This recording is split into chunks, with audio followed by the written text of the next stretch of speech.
যারা ওই নামাইতেছে tractor vector এরারে punishment দেওয়া সারা রোডসেন হাইওয়ে পর্যন্ত খাইলিছে।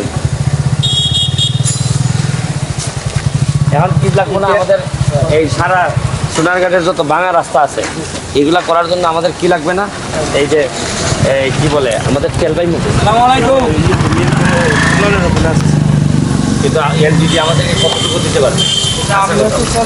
উনি বলছিল এটা কি দিতে, এই একটা এস্টিমেট দিতে।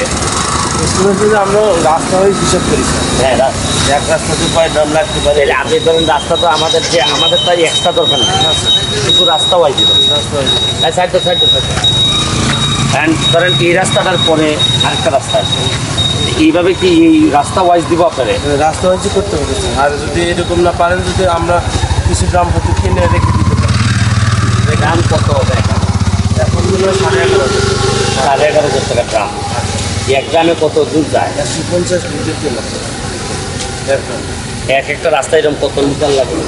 এটা তো ভাঙার উপর নির্ভর করবে, কাজের যত বেশি ভাঙা হবে তখন একটু বেশি লাগবে। যেমন এই রাস্তাটা অনেক বেশি ছিল, হ্যাঁ অনেক। অন্য কোনো রাস্তা কিন্তু আমাদের এক গ্রামে আমরা 2-3 রাস্তা ঠিক করতে পারি। এখন এই সবচেয়ে বড় কথা হচ্ছে যে রাস্তা তো বেশিরভাগ জায়গায় কিছু কম বেশি আছে।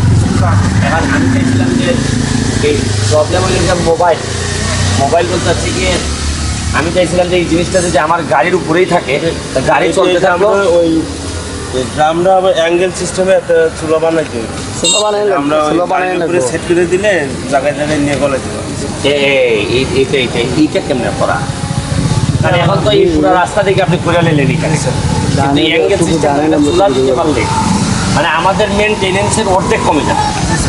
এদিকে তো আলাদা যন্ত্র আছে। এই রাস্তাটা তো সবচেয়ে গুরুত্বপূর্ণ রাস্তা। বালানি